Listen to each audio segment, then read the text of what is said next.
Oi, pessoal! Que prazer falar com vocês. Normalmente eu já faço a abertura, né, lá no local da gravação, mas hoje eu estou fazendo uma abertura especial. Primeiro que nós já estamos chegando a um ano do nosso Flávio Prado Entre Amigos. Essa semana foi uma repercussão impressionante, o programa com a Mariana Godoy, e hoje nós temos outro convidado de altíssimo nível, José Carlos Brunoro. E também para saudar os dois novos companheiros, dois novos parceiros que estarão conosco nessa jornada, nesse trabalho muito legal, dando força para que a gente continue melhorando cada vez mais. A nossa saudação muito especial à Atlântica Máquinas, que é especializada em máquinas para a produção de blocos e pavimentos. Você compra uma máquina da Atlântica Máquinas e você vai fazer a sua própria empresa. Você vai produzir blocos, pavimentos, você vai poder criar para sua empresa ou para você mesmo, né, um ganho extra espetacular ou até o seu ganho principal. Nossa saudação ao Marcelo, a todo o pessoal da Atlântica Máquinas. E o outro querido parceiro, Prêmio Auto Shopping. São 27 lojas, mais de 1.500 veículos. Você vai na Prêmio Auto Shopping, você faz tudo. Você vende seu carro, você compra um carro novo, você faz seguro, você faz financiamento, tudo que você possa imaginar. A nossa saudação a Mais Valor, ao Valdeir, ao André, todo o pessoal querido que mais uma vez está conosco, de novo, agora no outro veículo, numa outra situação, a exemplo da Atlântica Máquinas. Então, muito obrigado, Atlântica Máquinas, ao Prêmio Auto Shopping e a todos os parceiros que continuam conosco para mais um ano do Flávio Prado Entre Amigos. E obrigado a vocês pela grande repercussão no programa da Mariana Godoy. E hoje a gente não pode deixar a bola cair. José Carlos Brunoro conosco. Então vamos lá, vamos falar dos nossos outros parceiros e depois de uma entrevista muito especial, Brunoro vai falar coisas que você nunca ouviu, tá bom? Obrigado. Olá, pessoal, mais um Flávio Prado Entre Amigos. Hoje com um convidado muito querido, amigo de muitos e muitos anos. Praticamente começamos juntos, né? Ele como atleta, como treinador, eu como jornalista. Então é uma amizade que vem de longa data e, claro, você também é um grande admirador dele. Em algum momento você torceu muito por ele e, portanto, é um convidado bem especial, o querido amigo José Carlos Brunoro. E dando uns spoilers aqui, ele vai falar muito da parceria Palmeiras-Parmalat, vai contar dos grandes momentos do vôlei, enfim, tem muita história bacana para você conhecer. Antes da gente conversar diretamente com o Brunoro, eu quero agradecer aos nossos queridos patrocinadores. Alibec, que é o salgadinho espetacular que você conhece, aquele que você assiste o nosso programa consumindo e você fica muito feliz, que é bom demais.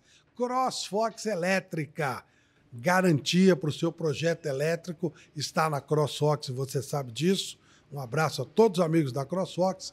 LuxColor, a tinta da pintura inteligente, a tinta que eu uso e que eu recomendo, a nossa querida Debrecht, onde você come o melhor churrasco gaúcho de São Paulo, é sensacional. Guimarães Aranha, assessoria contábil para você não ter nenhum tipo de problema lá na frente. Fala com o Anderson, com todo o pessoal da Guimarães Aranha, que é garantia de tranquilidade. Grupo Hall Center, desde 2004, o maior parceiro da sua indústria. O Grupo Hall Center, sensacional, crescendo muito para o nosso orgulho. E Baltec impermeabilizante, impermeabilizando o Brasil, uma empresa extremamente criativa, a empresa que mais lança produtos no Brasil.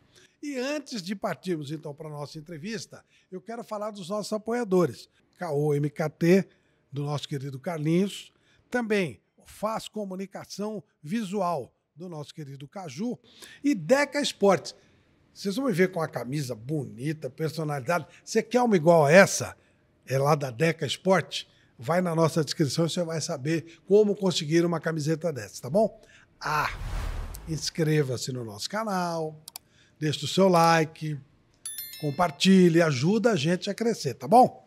Falei demais, mas dei todos os recados. Então agora vamos bater um papo com o nosso querido Brunoro, José Carlos Brunoro, numa entrevista imperdível. Vamos lá.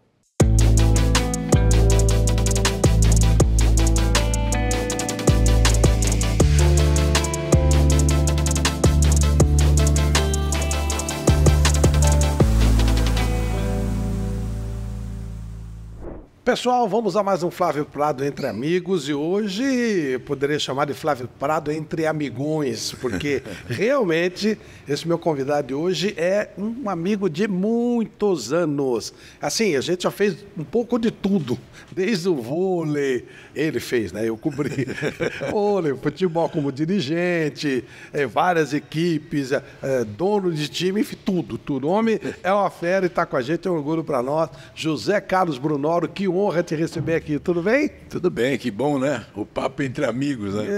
E realmente é, né? É verdade, é verdade. Aqui a gente tem resenha aqui para horas, é verdade. Senhora. Brunoro, eu aqui tenho feito um trabalho de resgate da vida das pessoas. Como tudo começou? Como era o pequeno Brunorinho?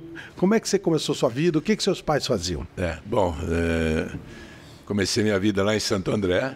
Meus pais muito humildes, bem humildes, eram operários, meu pai operário, minha mãe costureira. E não saía dos campinhos jogando bola, né? Aqueles futebol. Futebol. E sempre procurando ajudar minha mãe e meus pais quando podia. Comecei até a trabalhar com 15, 16 anos em office boy, essas coisas todas. Mas o esporte não saía dos campos, não saía de campo jogar para lá e para cá. E um dia, um amigo meu na escola falou assim: Brunoro, você gosta de vôlei? Porque Santo André era tradicional em vôlei, sempre foi. Falei, gosto, jogo com as minhas irmãs, né? Tá. A Pirelli vai abrir um espaço lá para peneira.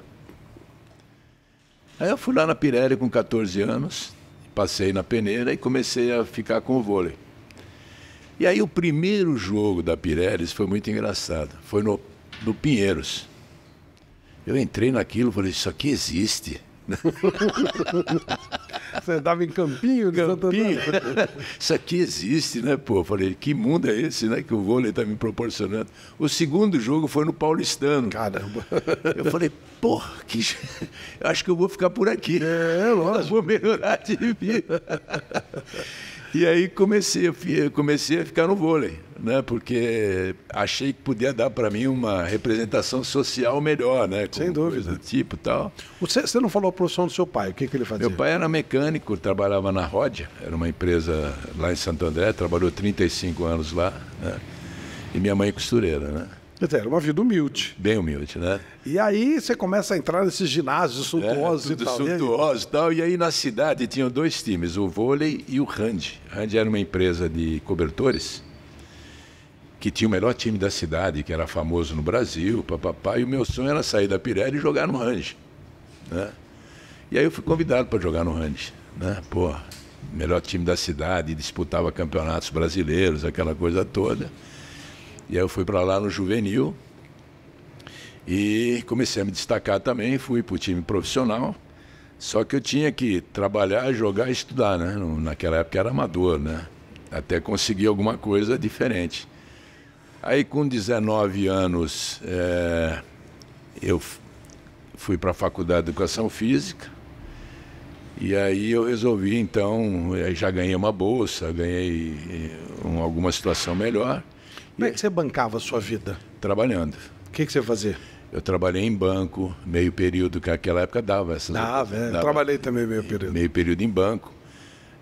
Trabalhei no Banco Mercantil de São Paulo. Né? O seu pai não conseguiria te bancar. Não conseguiria, né? Aí eu consegui uma bolsa para a Faculdade de Educação Física, pelo que eu jogava. E aí consegui, quando eu entrei na faculdade, meu primeiro treinador, o Valderbi, me arrumou uns trabalhos eu fui ser preparador físico do time da Chrysler, fui ser preparador físico, não sei o que, e comecei como preparador físico. E aí um dia, no segundo ano de faculdade, ele foi ser coordenador do SESI, esse meu técnico. E aí ele me trouxe para o SESI quando eu comecei realmente a ganhar dinheiro, com um salário bom, como profissão, e continuar jogando, né? Aí eu comecei a gostar muito de preparação física. E aí tinha um amigo meu que era técnico do feminino de Santo André. E aí ele falou assim, Bruno, você gosta de preparação física? Você não quer dar preparação física para minhas meninas? Ele falou, só que eu não posso te pagar nada. Eu falei, pô, sempre o duro não pode receber, cacete, né? Aí eu falei assim, mas você vai deixar eu fazer o que eu estou estudando? Virou um estágio. Aí ele falou assim, pô, mas o que você está estudando? Eu falei, peso para mulher. que ninguém fazia força para a mulher, porque era, imagina, halteres para a mulher, bababá, né? E aí ele falou, bah, troca justa, eu não te pago, você faz o que você quer.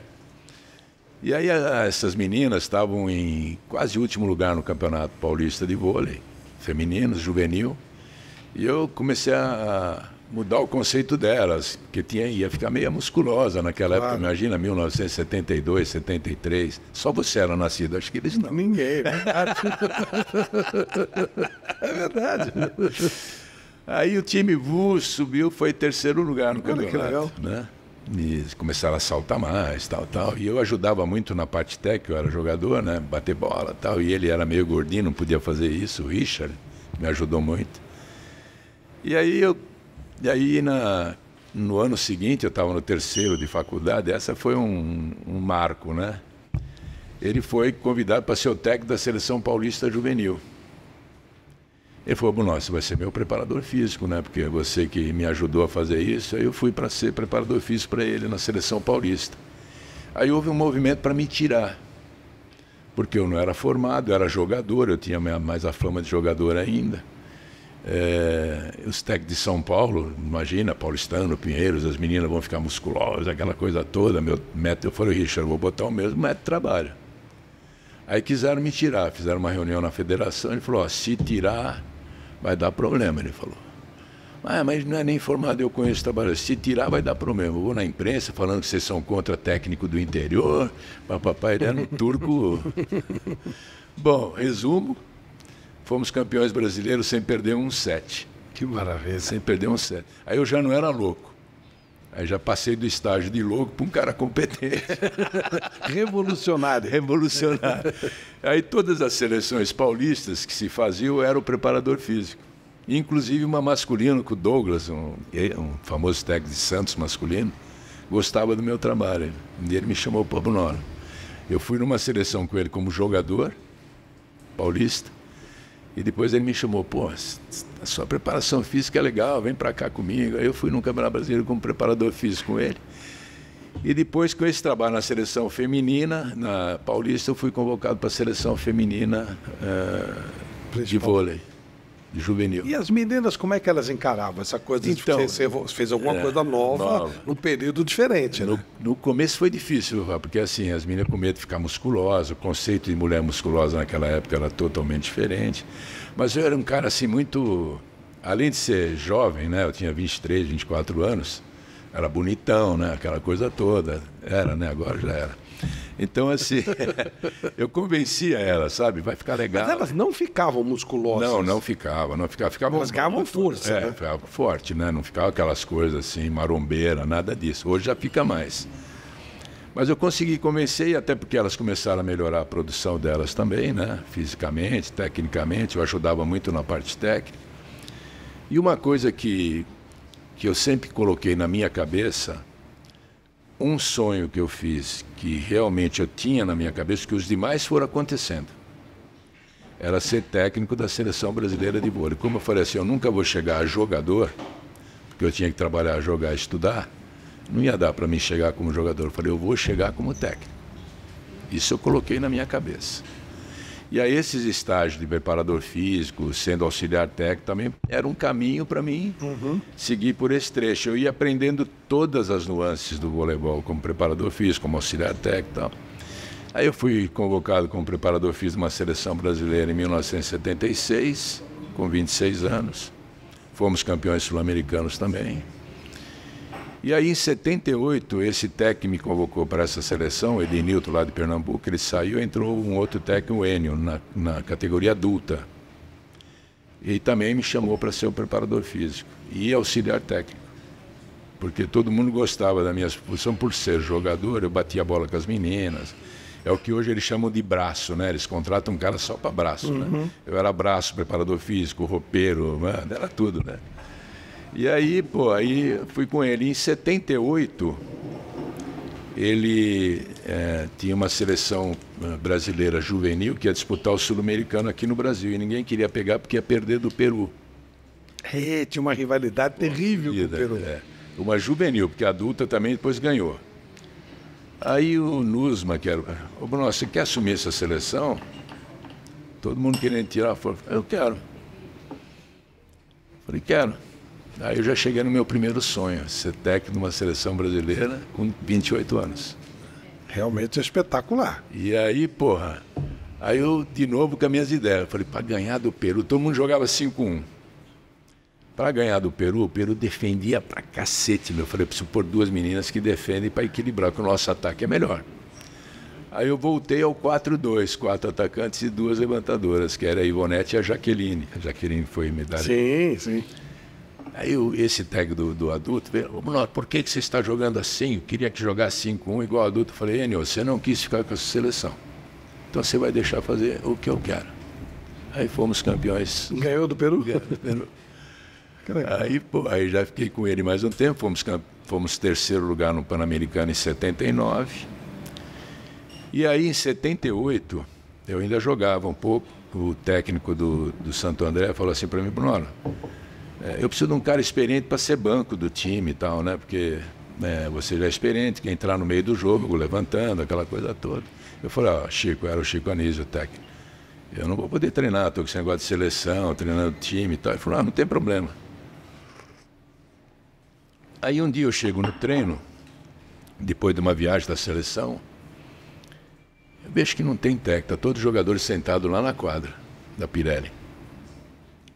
Eu falei, moçada, não tem treino? Ele falou, tem, você que vai dar. O que aconteceu?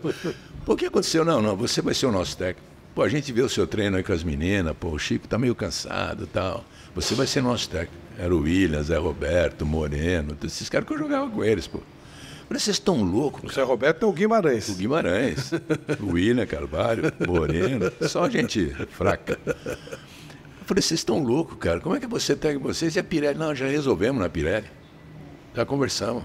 Você, a partir de hoje, é nosso treinador. Eu falei, então é o seguinte, cara, vocês não me conhecem. As putaria toda eu já sei de vocês, eu já fiz junto.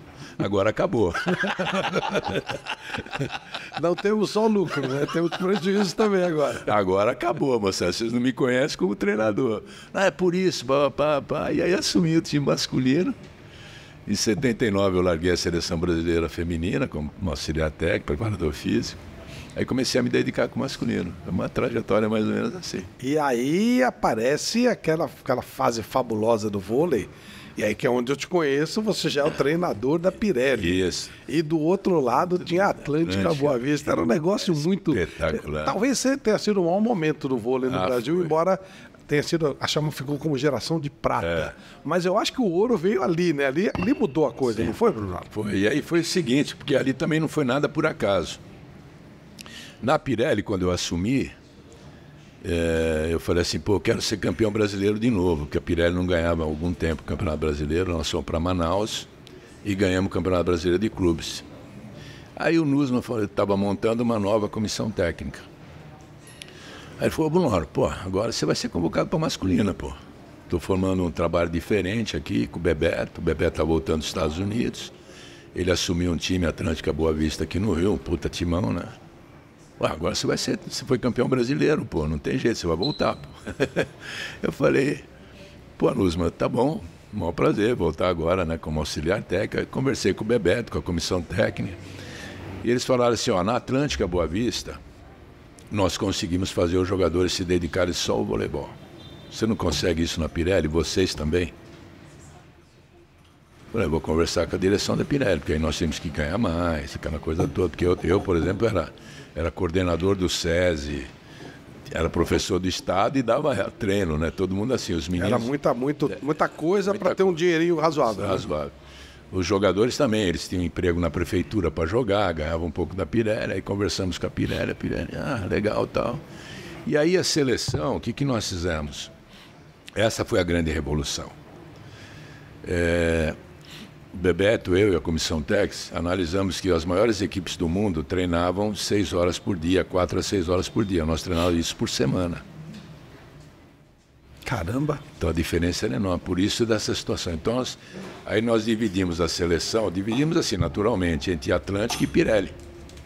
Que realmente eram os dois maiores times. E não entrava ninguém de outras equipes. Entendeu? Por quê? Porque se não treinasse com o Bebeto na Tran, treinava comigo na Pirelli. Então a seleção estava sempre sendo permanente. Nós passamos a treinar 5 horas por dia. Perfeito. No clube e na seleção. Aí subiu o nível. Tanto é que no primeiro campeonato internacional nosso, tirando o sul-americano que a gente já ganhava facilmente, foi a Copa do Mundo Japão em 81, esse trabalho começou em 80, após a Olimpíada de Moscou, nós já fomos pódio. Com 6 meses de trabalho. Nesse nível. Quer dizer, o Bebeto era o técnico, você era o auxiliar, mas na verdade era uma cabeça única e vocês davam os treinos dos seus clubes do mesmo jeito que fizeram na seleção. Muito inteligente isso. Onde entra Luciano do Vale nessa coisa toda? Puta, o Luciano, o que aconteceu? O Luciano sempre estava à procura de coisas novas, né? Isso. Então, Rui Chapéu, Maguila. Tinha uma grade enorme para preencher, né? Sobre patinho, lembra que ele fazia uma loucura. Show de esporte a tarde inteira. Era maravilhoso, né? Aí ele descobriu o vôlei, pô. A Atlântica, a gente ganhou terceiro lugar na Copa do Mundo do Japão, coisa que nunca tinha tido vôlei, um pódio no masculino. Ele botou o olho lá e começou a apostar também nas transmissões de vôlei. E aí as meninas eram as musas do vôlei, meninas lindas, os rapazes também lindos, inclusive os técnicos. Pô, naquela época eu tinha 34 anos, cara, muito jovem também para um processo desse. Eu e o Bebeto, né? Nós éramos contemporâneos de idade também, o Bebeto um pouquinho mais velho. Então todo mundo era muito jovem para esse sucesso, né? E aí o Luciano começou a divulgar o vôlei, pô, tanto é que ficou Luciano do vôlei. Luciano. E eu lembro de uma coisa. Não era do Vale, era do vôlei. Eu lembro de uma coisa, talvez você não saiba, porque você estava lá, eu estava aqui. No mesmo dia tem a final do futebol e do vôlei. E o pessoal transmitiu a final do vôlei. Foi talvez a única vez que uma final de futebol masculino perdeu para algum esporte. Perdeu para o vôlei. E aí foi isso, em 4 anos virou uma febre o voleibol no Brasil, né? Virou uma febre, cara, assim. E os caras aproveitaram bem, né? Tinha o... Jornada nas Estrelas. Viagem ao fundo do mar. Era um espetáculo, né? Espetáculo. Cara, a gente parecia banda de rock, cara. A gente chegava nos lugares assim... Ah, é? Pô, era lotado o estádio com 10 mil pessoas e mais 1.000 de fora. Cara, a gente saía escoltado para as meninas não pular em cima da gente. Legal, pô. Cara, hotel... Mas era homem e mulher, né? Não era uma coisa... Vocês eram bonitões e tal, mas também os homens tinham... Não, homens também, mas assim, as meninas era meio histerismo, né? Por exemplo, o hotel, quando chegava na delegação, a gente tinha que mandar revistar se não tinha menina dentro do quarto, embaixo de cama. Elas compravam os porteiros e tal. E tinha? Tinha, se não pegar, tinha. Era um negócio de louco, cara. Coisa. Parecia banda de rock, um negócio alucinante. Para todos nós foi um momento assim maravilhoso, né? Você ia jogar, você convidava os melhores amigos para te assistir, que tinha que ser amigo pra cacete para te assistir. Para encher o estádio, o ginásio. E aí as namoradas, aquela coisa toda, a família, mas depois virar isso que virou, né? Virou uma febre. E eram espetáculos maravilhosos, né, pô? Era mesmo. Tive a felicidade de testemunhar vários no local. E o jogo contra a Rússia no Maracanã, que eu acho que esse também é um marco importante para toda essa história, né? Aí foi o Luciano que resolveu fazer essa loucura, né? Fazer um jogo no Maracanã, junto com o Zé Coco, que era o dono da Sport Promotion, junto com o Kiko. Resolveram então fazer essa loucura, um jogo no Maracanã. E esse jogo tem várias histórias, não parava de chover. O pessoal limpando a quadra. Não, aí o primeiro jogo foi adiado, por causa da chuva. O segundo jogo foi adiado por causa da chuva. O terceiro jogo, tinha que acontecer. Os russos estavam lá, né? E aí, começa a garoar de novo. 90 mil pessoas no Maracanã. 90 mil pessoas. Os russos desesperados, queriam jogar. Onde que eles iam jogar com esse negócio? E aí, aquilo foi um marco para nós. Imagina o vôlei levar 90 mil pessoas para um estádio de futebol. Hoje não tem estádio de 90 mil. Não tem, Aí, nós estamos ali, enxugando quadra. O Zaitsev, que era o maior levantador do mundo, junto com o Savin, batendo bola ali do lado. Eles estavam batendo bola num carpete do lado da quadra. E o carpete não escorregava. Aí eles começaram a chamar assim, vem pra cá, vem pra cá. Vamos pôr esse carpete no meio da quadra. Eles que tiveram a ideia. Que legal. Aí, rapaz, o mais legal isso era a Rússia brasileira, tudo puxando o carpete pro meio da quadra, cara, pra ter o jogo. Coisa linda. Isso foi a coisa mais linda do mundo, pô. E nós ganhamos, né? Eu não lembrava quem ganhou, ia te perguntar isso, o Brasil ganhou, né? E aí a febre aumentou ainda mais, né? Mais, aí virou. Bom, hoje o vôlei é uma realidade, independentemente de qualquer coisa, nunca como naquela época, mas passou a ganhar títulos, medalhas, enfim, virou rotina. E aí você tem um novo grande momento na Parmalat. Como é que foi essa guinada? Como é que você vai pro futebol? Aí que eu falo, o vôlei foi um sonho chegar à seleção brasileira. Isso foi tudo na vida, né? Lógico que quando você é chamado é porque você fez alguma coisa. Claro. O que acontece? Em 1987, a Pirelli me pede para ser o administrador do clube da Pirelli, além de técnico. Eu já tinha tido uma experiência no SESI, de coordenar um centro esportivo grande e tudo. E aí eu vou gerenciar todo o clube da Pirelli. A Pirelli tinha vôlei masculino e feminino, basquete masculino e feminino, boxe, tinha ciclismo, tinha natação, tinha judô, tinha mais de 800 atletas. E eu comecei a gostar dessa coisa de gestão também, né? E um dia eu estou lá na Pirelli e tal, a Pirelli passa por um momento econômico no mundo difícil. Ele foi fazer uma operação, deu problema, e eles então resolvem acabar com o esporte, né? E antes disso até, uma coisa que eu sempre fiz na vida, uns 6 meses antes, por coincidência, nem sabia que ia acontecer isso, eu cheguei para a Pirelli e falei, eu não quero mais ser técnico de vôlei. A Pirelli falou, pô, mano, você está louco? Quem que vai assumir esse time? Eu falei, não, cara. Já faz um mês que eu vou para a quadra sem sentir nada. Sentia frio na barriga, ganhar se perder estava a mesma coisa. Não tinha paciência de falar com os jogadores. Eu falei, pô, eu não sou assim. Não sou assim. Vou largar o vôlei. Bruno, pô, mas tu vai largar o vôlei? Eu falei, eu vou, pô. Se vocês quiserem, eu continuo administrando o clube. Quiser baixar meu salário, porque eu só vou ser administrador, não tem problema nenhum. Mas eu não tenho mais tesão, cara. E a minha vida sempre foi assim.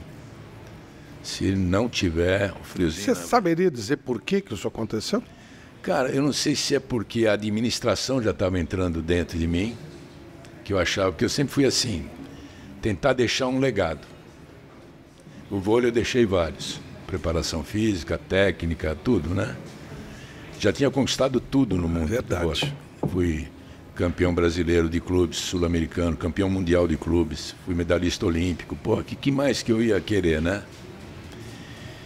E eu não tenho muita paciência de ficar só numa coisa, sabe? Por exemplo, o aquecimento de vôlei eu não aguentava mais, cara. Eu ficava lá dentro do vestiário e falava, Roma, quando acabar o aquecimento, me chama que eu subo. Que coisa, né? O Roma sempre estava comigo, né? E o Roma e o Márcio. Aí, pô, foi isso aí, perdi essa vontade, perdi o tesão. Mas você virou um gestor. Virei um gestor.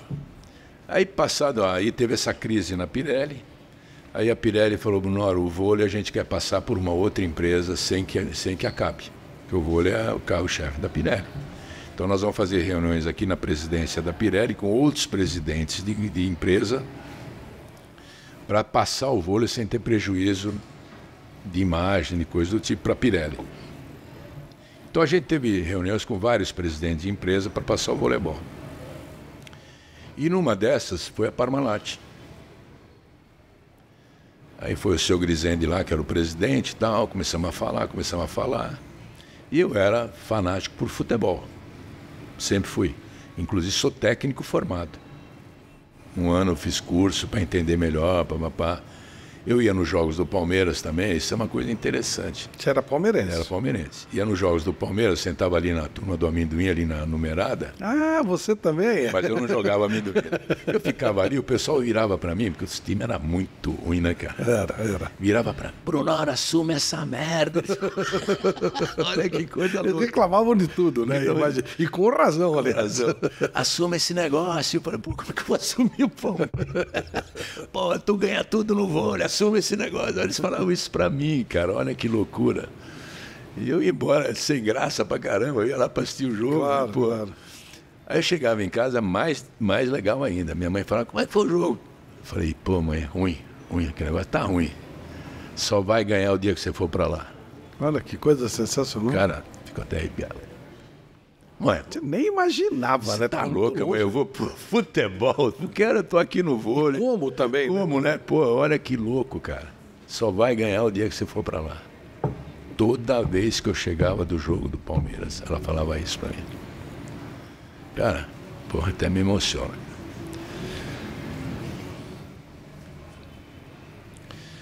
Aí, cara, estamos lá conversando com a Parmalat. Aí o Grisente, que time você torce? Eu falei, torço pro Palmeiras. Tá? Aí você gosta de futebol? Eu gosto. E o que você acha do futebol? Eu comecei a falar. Que eu acho, que eu não achava. Coisas do futebol, sem ser diretamente do Palmeiras. Aí no final ele falou assim, falou o presidente da Parmalat, da Pirelli, o Bruno pode ir amanhã cedo lá na Parmalat para dar continuidade, esse negócio do vôlei e tal. Ah, lógico, já todo mundo ficou animado, porque a Parmalat até tinha um time de vôlei na Itália, chamado Santal Parma, que nós demos uns coros neles lá também, né? Aí, cheguei lá na Parmalat de manhã, ele falou assim, Bruno, sotaque italiano, eu não quero nada com o vôlei, você topa trabalhar com futebol? Eu falei, o que, Gianni? Não tinha essa intimidade de Gianni, era seu Grisente. Falei, pô, eu vim aqui. Não, eu estou procurando um executivo para fazer um projeto no Palmeiras. Eu falei, Gianni, mas eu não tenho nenhuma experiência no futebol. Então, não, mas você é um administrador muito bom na Pirelli, você tem muita fama no Brasil, eu preciso de um cara de nome, você com o vôlei tem muita fama, sempre muito legal, papapá, você não quer pensar? A gente vai fazer um projeto no Palmeiras. Você não sabia, Não sabia nada. Aí eu falei, olha, Gianni, me dá uma sala aí para mim pensar. Eu, como uma sala para pensar? Eu falei, não, eu vou decidir agora. Mas sim? Eu falei, Porque eu penso assim na vida, Flávio. Você quando vai tomar uma decisão, você tem que compartilhar com pouquíssimas pessoas. Eu era solteiro ainda. Meus pais, eu sei o que eles iam falar. Minha mãe já tinha falecido. Meu pai ia falar assim, o que você fizer tá bom, filho. E a tua mãe já tinha falado. Tinha falado lá atrás.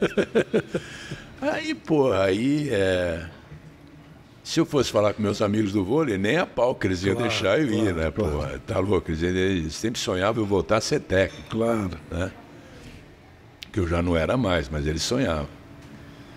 Aí, pô, fui numa sala lá, eu falei, pô, sacanagem, botaram os melhores biscoitos da Parmalat do mundo. Você ficou sozinho na sala? Sozinho na sala. Fiquei pensando na minha vida, eu falei, pô, adoro administração. De repente o futebol pode ser um veículo para me mostrar o que é uma gestão profissional, uma gestão esportiva, que eu já fazia na Pirelli, mas era olímpica, né? Porque assim, eu fui autodidata em gestão, porque não tinha curso de administração esportiva, não tinha nada, eu lia muito. E aplicava o que eu lia no esporte, mas não tinha curso, não tinha nada, eu fui aplicando minha metodologia. Depois até você deu cursos. Sem curso, né? Então assim, eu fui totalmente autodidata em gestão esportiva, acho que o primeiro do Brasil praticamente assim, nesse setor, né? E aí eu falei, pô, o que eu estou perdendo? Se não der certo, o vôlei me acolhe. Tem espaço em qualquer time do mundo, né? Se der certo, pode ser uma mudança de paradigma. Papapá. Quando você está sozinho na sala, você fala? Ou você fala com você mesmo? Fala mesmo. Faz pergunta para mim. Você ainda faz isso? Faço. Ainda mais agora que eu estou no Rio sozinho. Tem eu, um amigo meu que é o Whisky.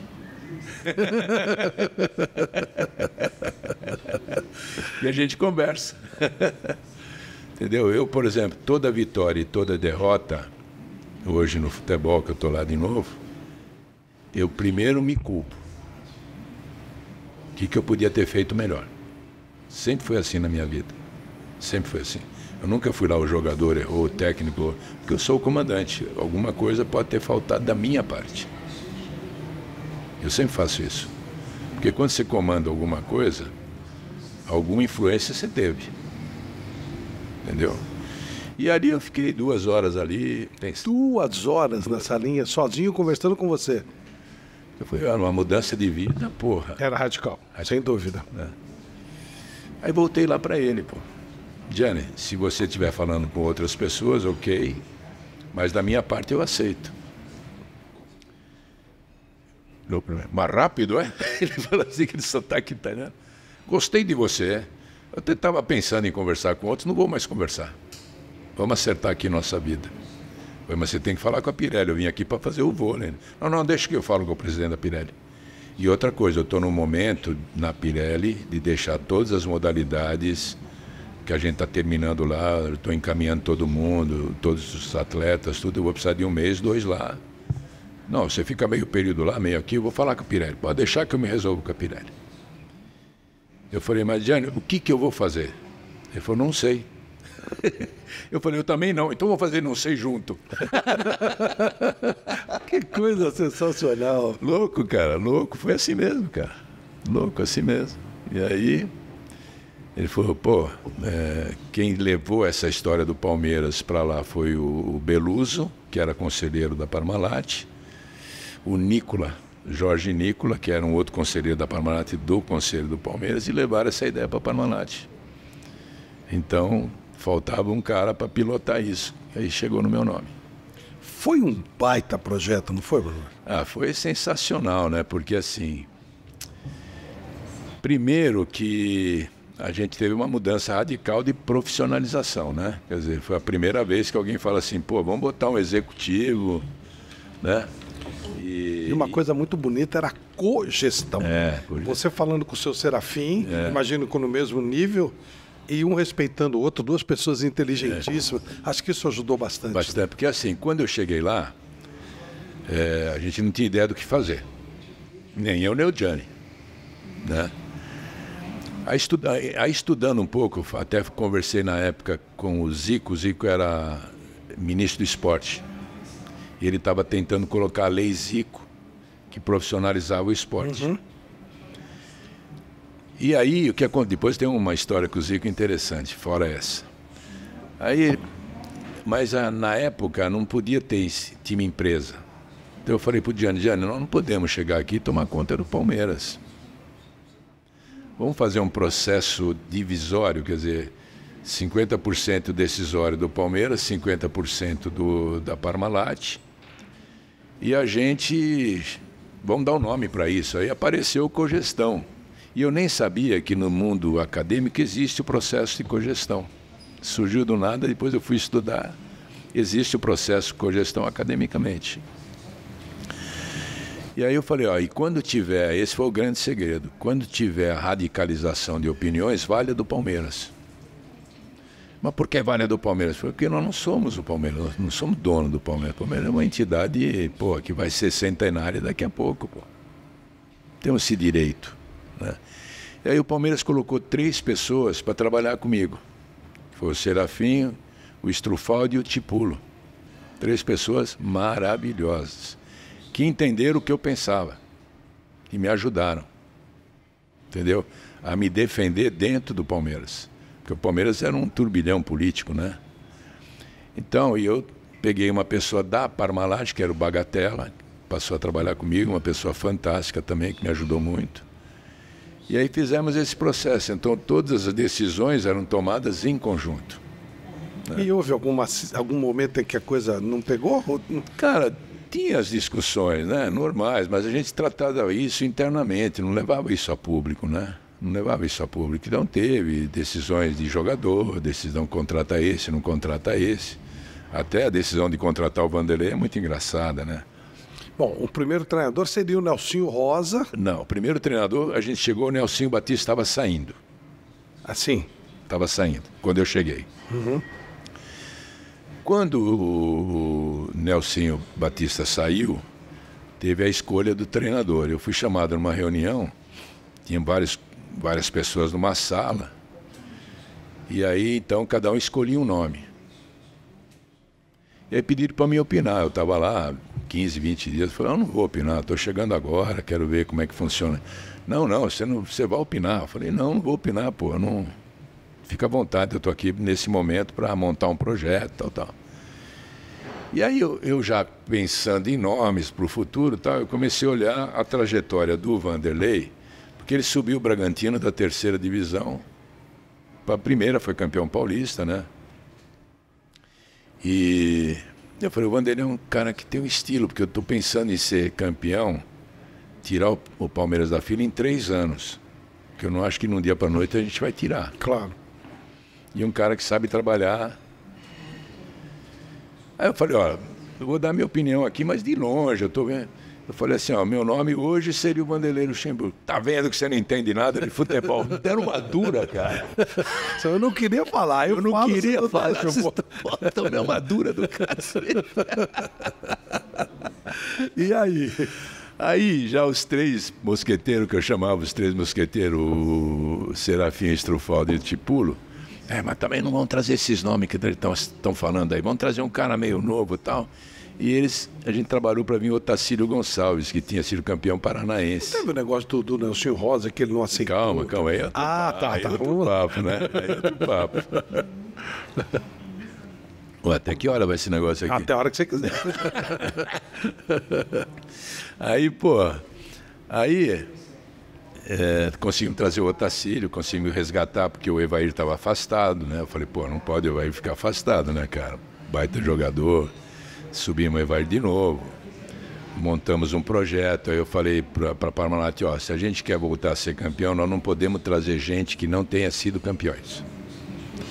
Porque qualquer trabalho empresarial, você tem que andar ao lado de campeões. Você tem que nadar com tubarão, não com sardinha. Perfeito. Nunca trabalhar com sardinha. Então, assim, se a gente contratar, vamos contratar gente que foi campeão. O Otacílio tinha sido campeão paranaense, ele pediu 2 jogadores que tinham sido campeões com ele, o Maurílio e o Giancarlo. Aí eu fui buscar o Mazinho na Itália, a Parmalat ajudou. Subimos o Evair, já tinha César Sampaio, já tinha um grupo bom. Trouxemos o Zinho, tinha sido campeoníssimo no Flamengo. Quem mais ficou ali? Bom, ficou mais ou menos uma base assim. E o que aconteceu? A gente já foi vice-campeão paulista. Começamos a sair de 12º, até chegar a vice-campeonato paulista. Em 6 meses, eu tinha pensado em 3 anos, né? E nesse período foi o mais difícil, porque assim, quando eu cheguei, o time muito ruim. E eu queria que desse um tempo para a gente fazer as coisas. Até eu fui para Parma entender como é que funcionava o Parma lá da Itália, para mim aprender algumas coisas lá, pedi isso para a Parmalat. Voltei, e aí os caras começaram, Parmalat ilusão, pintava o muro do Palmeiras, lembra disso? Brunoro volta pro vôlei, eu falei, mas já nem comecei. E tava melhorando o negócio, né? Mas tava ruim, quando eu cheguei tava ruim, eu pedi 3 meses, quando eu falei assim, pessoal, me dá 3 meses, os caras, o quê? 3 meses? Você tá louco, Bruno? Futebol é muito louco. E aí, cara, foi engraçado porque eu tive respaldo, né? Isso que é legal dessas 3 pessoas. No começo do presidente, que era o Faquina, depois o Mustafa também deu respaldo para essas ideias, e do próprio presidente da Parmalat, que me deram respaldo para fazer algumas coisas que eu pensava. Porque o futebol nunca acontece isso, nunca te dão respaldo, né? Quando a gente chegou a vice-campeão paulista, já todo mundo começou a ficar meio assim, né, esse negócio está indo bem, né? E aí mudou a data do Campeonato Paulista, passou a ser no primeiro semestre do ano seguinte, que era no segundo semestre. Aí eu falei pro Gianni, se a gente trouxer uns caras aí, a gente briga para ganhar. Macha, é aquele sotaque também, eu acho. Aí eu fui buscar uns caras mais ou menos, ele deu Liberdade, Edmundo, Edilson, Roberto Carlos, que mais que veio nessa leva? Já ficou bom, né? Antônio Carlos, Kleber. Antônio Carlos e Kleber, que eu achava que tinha uma zaga, tinha que ser mais forte. Aí ficou, né? A zaga já tinha o Cláudio na lateral direita, que era mais ou menos, Antônio Carlos, Kleber e Roberto Carlos, César Sampaio, Zinho, Mazinho, Edilson, Evair e Edmundo. Ficou mais ou menos. Ficou. Razoável, né? E cada contratação dessa foi uma história, mas aí não daria tempo, porque tem muita coisa para falar. E aí o que aconteceu? A gente já começou a ganhar, time bom e tal, mas aí o Otacílio não se ligou com o time.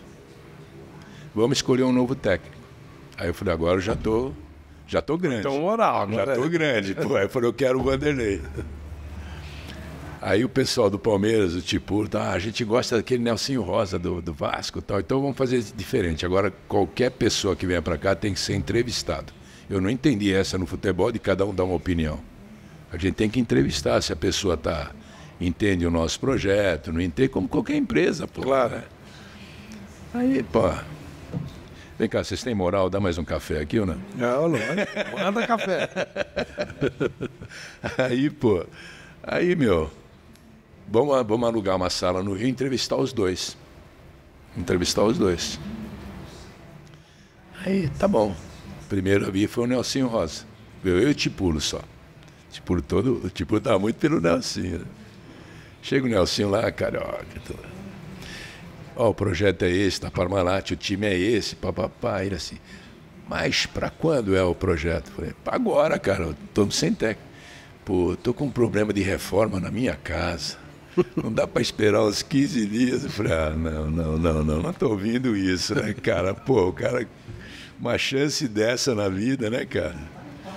Falei, não dá para esperar. Já olhei pro Tipulo com uma cara de decepção, né, cara? Foi embora. Olha o cara, desculpa que ele dá. Aí veio o Vanderlei. Cabelo Black Power, cheio de ouro. Eu falei,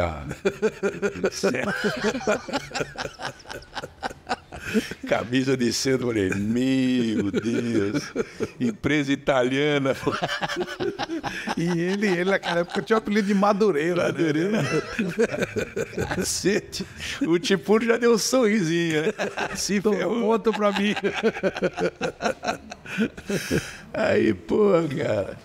Aliás, o Tipulo, a gente é muito amigo até hoje, figura maravilhosa.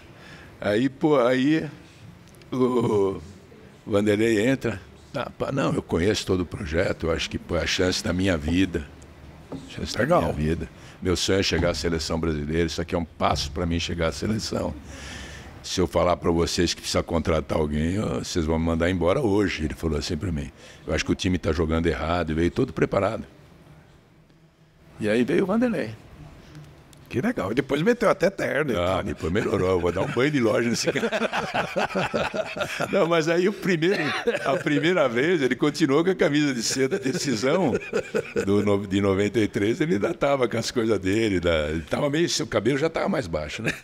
Mas assim... Agora, Bruno, o Luxemburgo, ele é um técnico espetacular. Taticamente foi o melhor que eu vi no Brasil. Negócio impressionante. Mas ele, ao mesmo tempo, ele tinha dificuldade com alguns jogadores. Ele era, digamos, não levava desaforo para casa. Você deve ter... você precisou ser muito acionado para dar uma acalmada ali, né? A minha vantagem é que, assim, eu fui atleta e fui técnico. Então não era um dirigente que apareceu lá de terno, que nunca entrou no vestiário, ou ficava vendo os caras pelados ali, entendeu? Nunca, para mim aquilo era normal.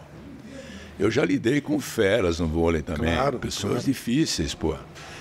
Então, para mim, me ajudou muito isso. Porque eu acho que o dirigente esportivo, principalmente de futebol, e que falta hoje, não aprenderam ainda, é você trabalhar com um grupo. Você também, como dirigente, você tem que trabalhar com o grupo, não é só o treinador.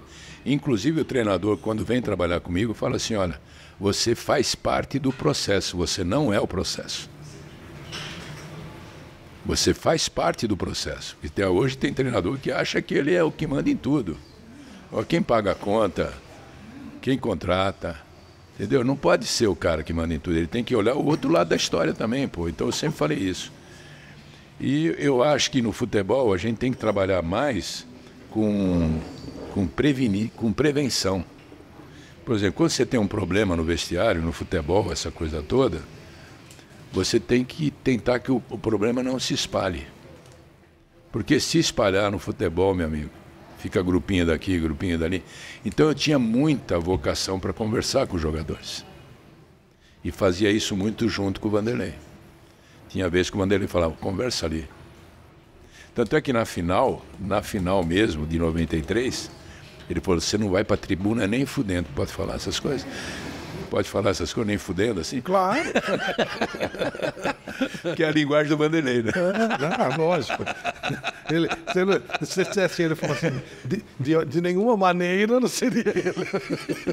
Você vai ficar no vestiário? Eu falei, Vanderlei, o que eu vou fazer no vestiário? Não vou nem assistir o jogo, não sei, dá um jeito. Porque na hora que descer do intervalo, se eu precisar que você fale com alguém, você está ali para falar. Foi assim que ele pediu para mim ficar no vestiário. Pela relação que eu tinha com ele. Isso, hein? Entendeu? E então a gente tinha essa relação para prevenção. Teve o mérito, as discussões, teve situações difíceis que a gente contornou sem que viesse a público, sabe? Mas sabe o que era legal nisso? O que eu acho muito legal em jogador com personalidade forte? Eu não gosto de trabalhar com feirinha, não, cara. É que eles fazem tudo isso porque eles têm vontade de ganhar. Não é pela sacanagem, é a vontade de ganhar. Não é estar brigando porque não gosta desse, porque não gosta daquele, não. É porque quer ganhar o jogo. Ruim é o acomodado, né? É? Ruim é o acomodado. É, entendeu? Então, assim, às vezes chegava no intervalo do jogo, um discutia com o outro, mas por que você não está marcando ali, pá, vai se fuder? Por quê? Porque quer ganhar o jogo. Isso que eu acho legal. E o outro jogador sabe disso também. Sabe disso também. Se tiver a mesma pegada. Então eu discutia posicionamento, porque você não está marcando. Estou marcando o cacete, você que não está. Olha, discussão legal, cara. Vocês deixavam. Ah, bola, quebra o pau. Não ia haver esse fato. Claro.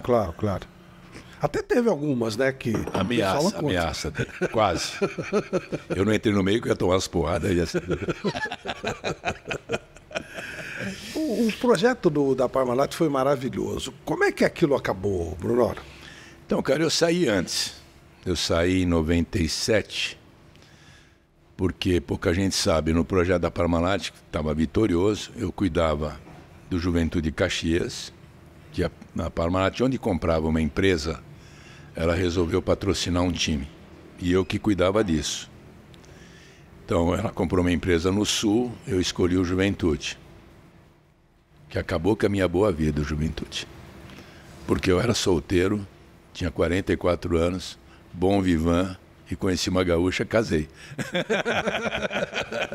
Todo esse conforto acabou. Acabou. Conheci a Cristina, acabou essa moleza. Então, até o Gianni brincar, mas como você gosta de ir para Caxias? Ele falava.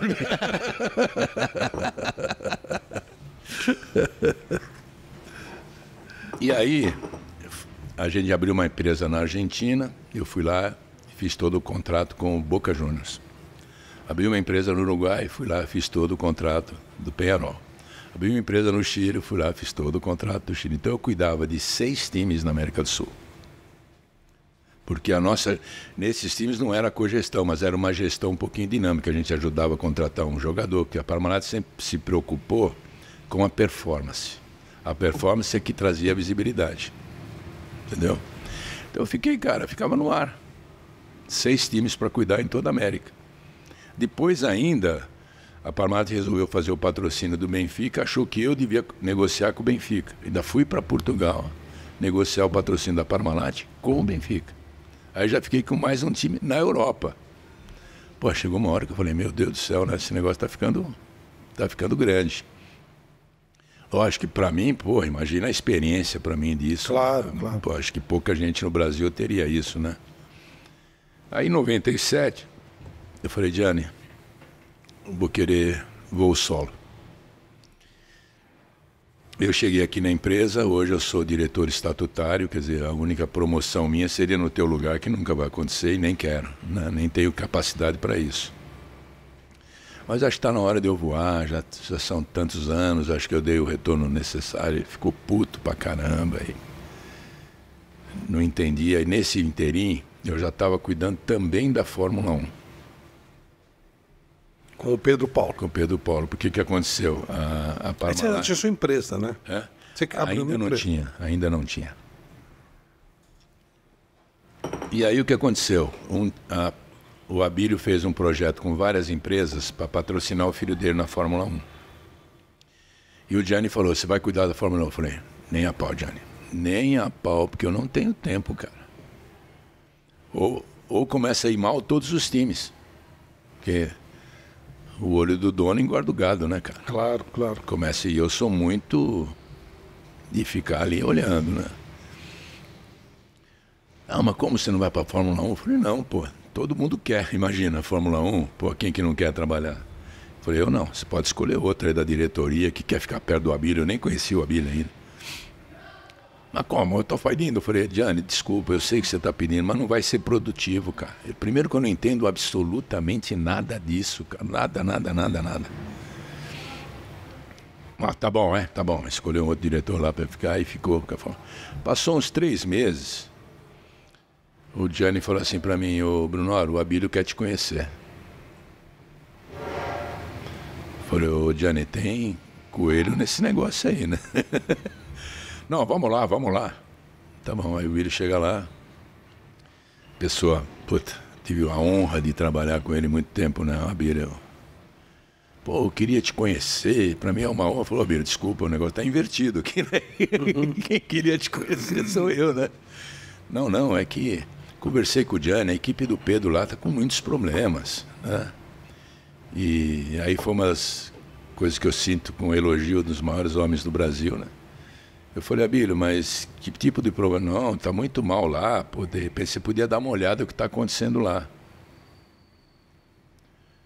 Eu falei, Abílio, eu não entendo nada de Fórmula 1. Ele falou, mas você entende de gestão. Isso para mim foi um dos maiores elogios que eu já recebi. Um baita gestor, né? Porra. Falei com o Gianni, você podia dar uma olhada lá o que está acontecendo.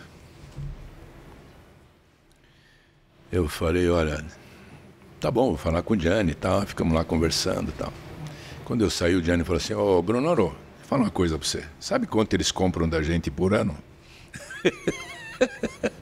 Não tem essa de pensar, não. Caramba, ele mesmo já viu que não tinha jeito. Não tinha jeito, pô. Um dos maiores clientes nossos, né, pô, da Parmalat. Lá vou eu pra Fórmula 1. Fui lá, fiquei 2 grandes prêmios. Aí você estava trabalhando ainda pro Grisante. Pra Parmalat. Aí fui lá, eu olhei um pouco as coisas.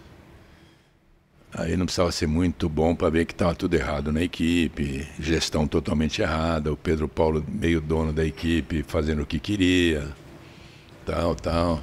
Aí tomei um pouquinho de conhecimento quanto custava uma cadeira numa outra equipe mais estruturada, porque naquela época vendia-se muito o segundo piloto, que trouxesse patrocínio e tal.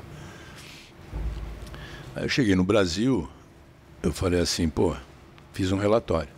Olha, a equipe está muito mal, falta gestão, o Pedro não está sendo cobrado como se deve, acho que estamos gastando muito dinheiro, quando se podia estar numa outra equipe com menos dinheiro, com uma equipe muito mais estruturada. Porque o Pedro, mesmo que ele tenha tido performance ruim, ele, pelo que eu ouvi lá no meio, ele é bem considerado. As pessoas falam que se ele tivesse um carro melhor, ele podia ser muito bom. Foi o que eu vi, fiz um relatório. É bom, acabou, né? Chega de Fórmula 1. Aí passa uma semana, o Brunoro, o Grisante, vamos lá falar com a Abílio. Eu falei, deu merda. Então, Brunoro, eu gostei muito do que você falou. Eu falei, depois que eu falei que o Pedro estava mal, eu falei, agora ele não quer mais falar comigo, né?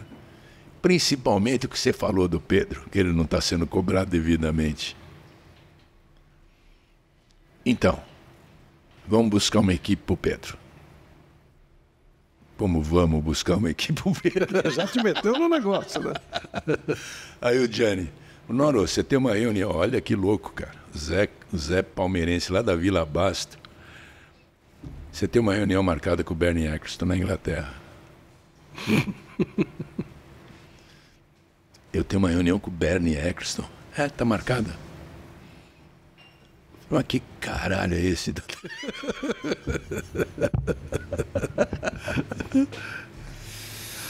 Com o Bernie Eccleston? Com o Bernie Eccleston.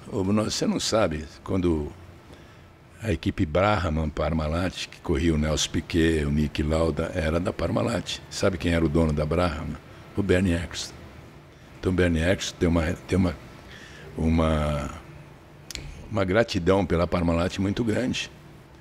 Então, você vai com o Pedro para a Inglaterra, já não tinha, você já está marcado, você vai com o Pedro para a Inglaterra, para ele direcionar você a falar com algumas equipes. Olha que louco, mano. Olha como é que é a vida. Lá vou eu para a Inglaterra falar com o Bernie Ecclestone. Aí chega lá, ele fala para o Pedro, Pedro, seguinte, primeira coisa, essa tua equipe aí não corre mais na Fórmula 1. Essa equipe volta para a Fórmula 2, que isso está sendo muito mal para a imagem da Fórmula 1. Então, você e o Brunoro, que é uma pessoa, diretor da Parmalat, que eu tenho uma gratidão muito grande, está marcado para falar com a Ligier, com a Tyrrell e com a Elros. Numa dessas equipes você escolhe um lugar. Só assim. Que coisa.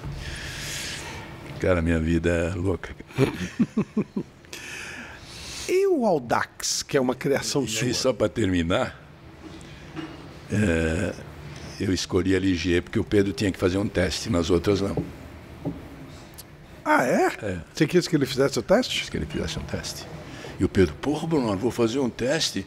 Pô, Pedro, imagina que você vai sentar na Elros, vão falar que você sentou pelo dinheiro. Você vai sentar na Tyrrell, vão falar que você sentou pelo dinheiro. Na Ligier, que é a equipe melhor que todas essas, que tem motor Honda, você vai sentar pelo teu mérito.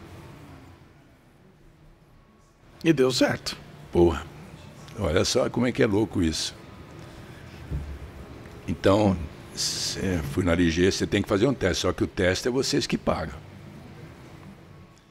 Um fim de semana em Barcelona, com o motorhome, então eu falei, Abílio, vai custar não quero saber, eu achei ótima essa ideia.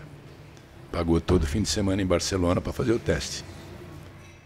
Chega lá, primeira volta, ele dá uma panca no muro, cara. Porque o carro era motor Honda, forte pra caramba. O carro que ele corria era um motor Ford Cross, fraco. Destruiu o carro, cara, no muro. Aí os caras lá, bom, acho que acabou o teste. Eu falei, não, por que acabou? Eu paguei 3 dias. Acabou porra nenhuma. Ele vai fazer teste 3 dias, vocês arrumam o carro, mas vai custar arrumar o carro. Não falei quanto vai custar cheio. Tô grande, né? Claro. Claro.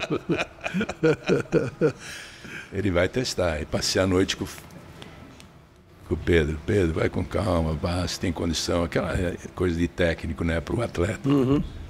Cara, no dia seguinte começou a fazer tempo, fazer e foi escolhido pela Ligier. E aí eu fiquei... Aí o Abílio queria que eu acompanhasse. Então eu ia um grande prêmio a cada 2 grandes prêmios. E aí eu resolvi parar com a Parmalat, criar a minha empresa. Aí o Abílio me chamou e falou assim, por que você vai sair da Parmalat? Eu falei, porque eu acho que chegou, papapá. Não, eu e o Grisende não queremos que você saia. Não. Já resolvi, já falei com o Grisende. Vou montar. Você já montou sua empresa? Eu falei, não. Então, deixa que eu monto tudo para você e você ser o primeiro cliente. Que coisa maravilhosa. Você vai tomar conta do Pedro. Eu falei, só que é o seguinte, eu não vou morar na Europa, eu quero tocar minha empresa aqui também. Não estou falando que você precisa morar, mas você vai tomar conta dele, você ser o primeiro cliente, deixa a parte burocrática tudo da empresa, eu ponho meu grupo para fazer para você. Você vai para os grandes prêmios e volta, sem problema nenhum. E foi assim que eu entrei na Fórmula 1. Que coisa. E aí eu falei, pô, vai ser um aprendizado. Eu falei, Abílio, eu vou ficar 1 ano, tá? Porque eu quero aprender. Para mim vai ser uma experiência, porra, saio do vôlei, vou pro futebol, vou pra Fórmula 1, pô, que dirigente que ia ter essa experiência. Vou ficar 1 ano, fiquei 6 anos. E aí foi um momento também terrível. Viajava de primeira classe, morava em Mônaco, só gente feia, eu era solteiro. Você não tinha casado ainda com a gaúcha? Não, a Cristina ainda, mas já entrou no meio do processo. Aí matou, né? Tive essa regalia só um pouquinho, né? E aí o Audax foi uma história assim. O Abílio sempre falava para mim, quando o Pedro parar de correr, eu quero que você faça um projeto de futebol para mim, porque ele adorava futebol, adorava.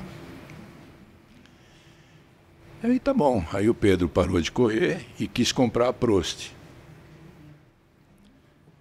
Aí eu falei, pô, Abílio, então agora o Pedro fica lá na Europa, se vira lá, ele já está em negociações com a Prost. Mas você tá louco que você vai largar o Pedro? Nem a pau, pô. Você fica lá fazendo as negociações. Mas esse nível de negociação, não, vai ter gente te assessorando, papapá. E eu fiquei mais 6 meses lá na Europa com o Pedro para tentar comprar a Prost. Aliás, a briga que o Senna tinha com o Prost tem todas as razões, que eu nunca vi um cara mais, não vou dizer mau caráter, mas perto disso. Entendeu? Aí não saiu a negociação. Voltamos para o Brasil, a gente criou a Fórmula Renault aqui, o Pedro quis criar a Fórmula Renault e tal. Eu falei, acho que o Abílio esqueceu desse negócio de montar time e tal, tal. Já estava tocando algumas coisas. Aí um dia ele chama lá o Soleiro, que era um que trabalhava com ele, me chama, o Abílio quer fazer aquele negócio de futebol. E eu já tinha na cabeça um projeto dos meus sonhos, né, que era começar com a base, depois profissional, um centro de treinamento. E aí, aí conversei um pouco a minha ideia era fazer um time que começasse com sub-15, sub-17, depois sub-20 e depois profissional. Contei isso para o Abílio, eu falei, queria construir um CT. CT bem simples, mais prático, papapá. Pô, gostei da ideia, ele falou, gostei da ideia. Você topa fazer isso? Eu falei, pô, correndo, ainda mais com você, né? Isso. 2 anos que tinha se passado já da Fórmula 1. E aí ele, tá bom, tem um terreno para você fazer um CT legal. É lá no Morumbi. Eu falei, legal, porque CT não pode ser perto, pode ser longe, né? Eu falei, deve ser para lá do estádio do Morumbi e tal. Eu pego o carro, vou. Bom, mas acho que ele está errado, era ali na Marginal Pinheiros, do lado da Ponte Estaiada. Falei, fazer um CT aqui, esse terreno deve valer uma fortuna, né, cara? 56 mil metros ali onde acaba a Ponte Estaiada, né? Falei, acho que o Abílio errou, né? Voltei lá falar com ele, e aí, gostou do terreno? Falei, o terreno eu gostei, mas acho que você me enganou, né? O endereço não é aquele. Aonde você foi? Eu falei, ali, papapá, tem um Pão de Açúcar do lado. Mas é ali mesmo. Falei, Abílio, você está louco fazer um CT ali? Porque o terreno vale uma fortuna, você pode fazer um supermercado, pode fazer um projeto imobiliário. Mas você gostou do terreno? Eu falei, é ali, pô. Falei, Abílio, puta que o pariu, é ali, pô. Ele era calmo também. Ele era bem calmo. Falei, tá bom, você que sabe, né? Mas ele era muito avião, porque tinha um Pão de Açúcar aqui, ele já tinha comprado o Paz Mendonça, 2 quilômetros dali. Você estava no meio, né? É, e tinha uma favela do lado, tem uma favela do lado. Então, pô, alguém podia invadir ali, né, pô? E o CT você faz, depois se entrar um projeto ali, você faz em outro lugar, né? Claro, claro. Aí fizemos o CT, aí nasceu o Audax, com essa ideia de começar pequeno, né? E aí aconteceu uma coisa maravilhosa. Aí eu falei, vamos fazer uma peneira para escolher os primeiros meninos. Aí, junto com o Zé Coco, nós criamos a Supercopa Compre Bem. Por que Compre Bem? Porque era a rede mais popular do grupo, estava nas periferias. Então eu fiz uma peneira que é o que eu sonhava. Eu não consigo ver peneira de 11 contra 11, porque o garoto não pega na bola. Uhum. Aí eu dividi o campo em 4. 6 contra 6, um campinho era lateral de laterais, o outro campinho era zagueiro, o outro campinho meio campista, outro campinho atacantes. E quem escolhia, falei com o Dudu, que ele tinha uns 6 jogadores, que não era sindicato, era uma associação de jogadores que estavam precisando, eles seriam os olheiros desses meninos para escolher.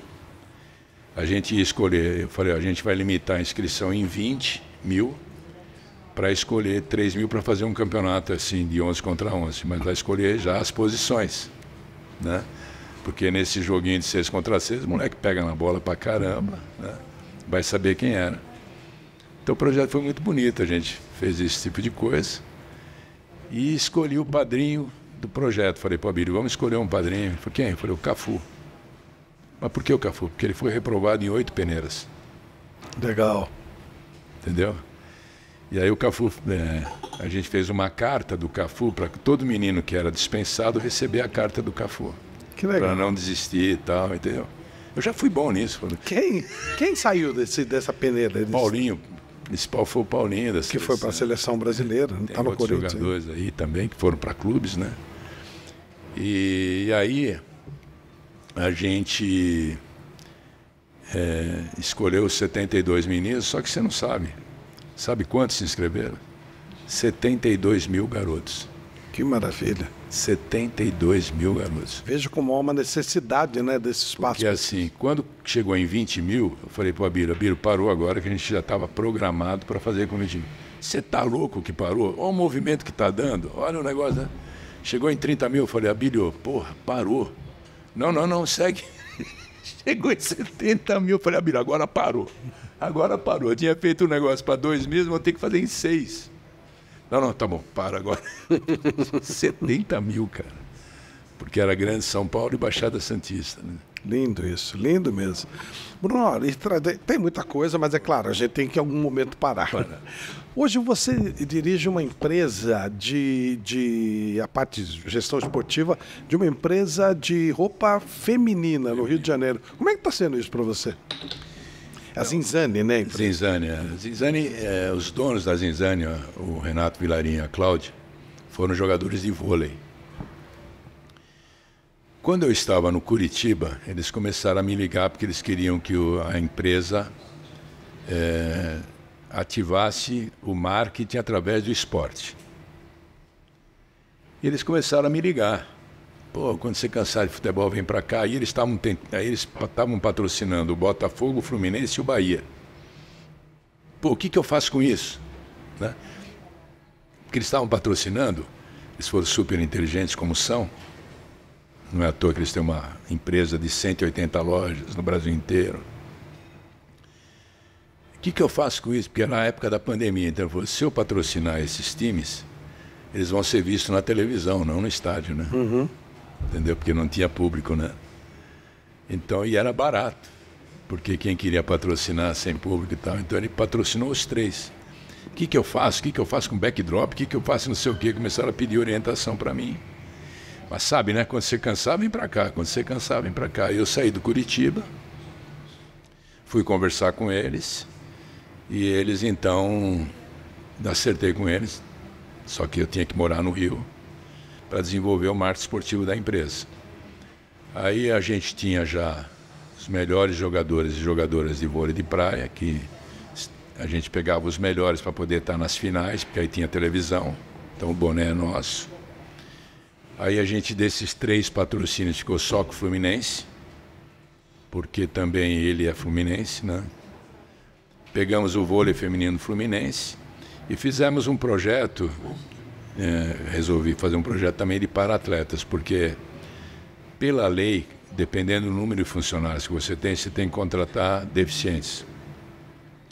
E como nas lojas tudo isso é mais complicado ter esse movimento, eu falei, por que a gente não contrata atletas? A gente paga como se fosse funcionário para poder treinar, lógico, também fazer um trabalho para a empresa e tal. Então nós temos hoje 80 para-atletas. Que legal. Nós somos 1.500 funcionários, né? Então esse número também a gente faz isso. E aí, aí tudo bem, ele falou que quando eu cansasse de futebol, fazer isso. Aí um dia ele acorda de manhã com a mulher dele, com a Cláudia, e fala, onde eu estava pensando aqui? Aí eu fiz 9 eventos também, do vôlei de praia, beach tênis, surf, com transmissão da Band, da Sport TV e tal, um trabalho enorme.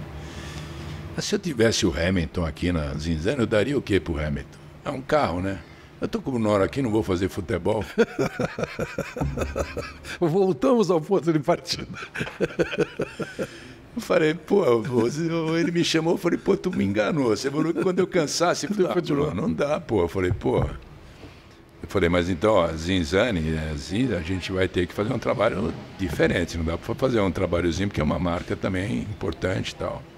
Aí criamos o Zinza Futebol Clube, que é o diminutivo de Zinzane. Porque aí quando fala Zinza, o que é o time da Zinzane, né? Já falou não. Legal.